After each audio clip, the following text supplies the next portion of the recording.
Hello, and welcome back to your favorite series, Trailblazers We Love, where we get to interview people who are making an impact in and around the Salesforce ecosystem.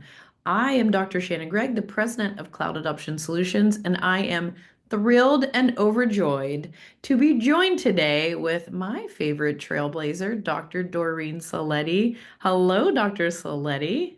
Hello, Dr. Gregg.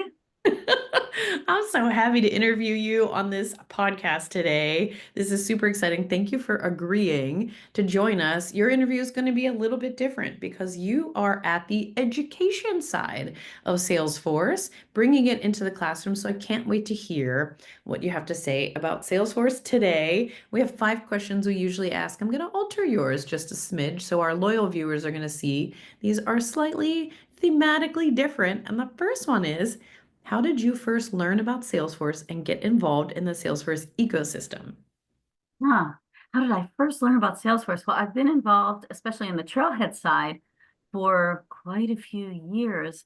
And I want to say, if I remember correctly, I knew that Salesforce was the most widely used CRM system. And so, of course, that's what I wanted to bring to the students because I ideally wanted them to be, day one ready, to be prepared when they graduated. And so to do so, it's important that they understand how to use technology effectively related to marketing and sales. So, of course, I wanted to get involved with Salesforce. I love that. Tell us a little bit about the sales and marketing program at Point Park and your involvement in that. Well, I'm very fortunate to direct the sales and marketing program and the Michael P. Pitterick Sales and Innovation Center. Point Park certainly recognizes the role of marketing and sales for any organization. I mean, my gosh, sales is the first line of the income statement. It's that important. So it's really a life skill, and that's our perspective on it, that we want our students to understand the role that sales plays in their own lives individually, in the organization, and in the economy. So we, of course, looked to Salesforce for training tools that would help our students be better prepared. And one of the things that we use pretty extensively is Trailhead. I love that. So I know you bring Trailhead into the classroom because there are many times that I'm fortunate enough to co-teach with you professional selling. And I know inside of the marketing and sales department at Point Park University, there are loads of resources that you use. So I want to ask you, are there any other Salesforce resources that you really love or know about and you want to tell us about today? Well, I think Trailhead is the main resource that we've been using, and we've used a number of different trails in our classes. One of the things I really enjoy about being able to bring the Salesforce Trailhead program to the students is that they can take trails related to, sales rep, but they also can take trails related to soft skills that are so critical to selling. So, for instance, a trail around DEI that can be very helpful to them. Trails around design thinking can be really helpful. So it's not just about getting out there and selling, it's also about the tools and the techniques that you need that will help better prepare you to work in an organization and function effectively in the marketplace. I love that so much. And one of the things that you're very focused on and Point Park is very focused on is preparing experiential learning so that students can run right out to their job and be ready to go. And I know that you found and have heard from former students about how their interaction with Salesforce Trailhead in the classroom has prepared them in their first jobs. Tell us a little bit about that. Yeah, absolutely. We are definitely focused on experiential learning. That's been a big part of what Point Park University does, one of the things that differentiates us from other universities.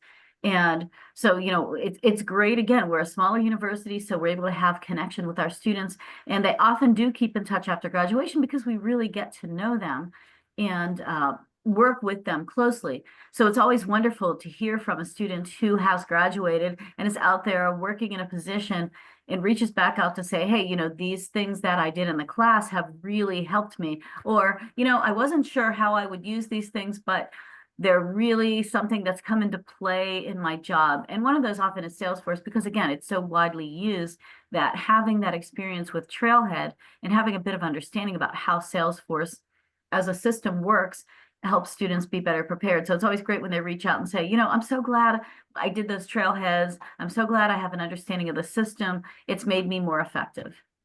I love that. And I know the students love it and their, new employers love it too. One thing that I love that you are doing that is really cool that I want you to talk about before I ask you our usual Salesforce prediction question is tell us a little bit about the sales challenge that you just hosted a few weeks ago. Oh, wow. Yeah, that's fantastic. We are very fortunate to be partnered with the Pennsylvania Association of Broadcasters, and they, as a partner, have helped us develop the Business of Broadcast program that's under the umbrella of our Sales and Innovation Center. And one of the things that I've learned in working with the PAB is that for every one on-air person, it takes 3 people behind the scenes to make that possible.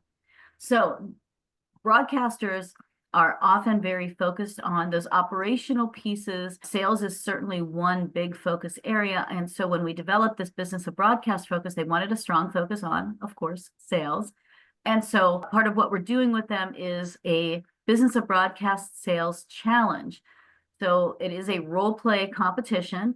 And we're fortunate to have the Sales and Innovation Center facilities, including the sim labs, to be able to make that work and record student sales role plays with professionals who come in to act as buyers. So it's a lot of fun for the broadcast sales professionals because they get to sit on the other side of the table and act as buyers. And we co-develop the role play with them. So it does have that strong broadcast focus. And we can work with, again, those broadcast sales reps who are saying, this is what we hear in the field. These are some of the common challenges that we're facing. These are some of the common buyer concerns. Let's build this into a role play that will help students practice their sales skills, but also learn more about broadcast and media. How cool is that? I just love this concept that students are so prepared. They know what to look for when they're having their interviews, and to be able to say, I'm familiar with Salesforce, probably helps them to be qualified for so many jobs they're applying for because we see that in the requirements all of the time. You must understand Salesforce.com. Cool question now, though, Dr. Hmm. Ciletti, is make a Salesforce prediction. A Salesforce prediction. Well, I know that Salesforce is already very engaged with AI, so I know they're future focused. Um, I wonder if Salesforce is looking at working with some of the technologies that are screenless, so that there might be a way for someone to, who wants to input data to just say, hey, Salesforce, open up this company's file, note this appointment, note this follow-up, and it just automatically goes right in there seamlessly. I love that prediction.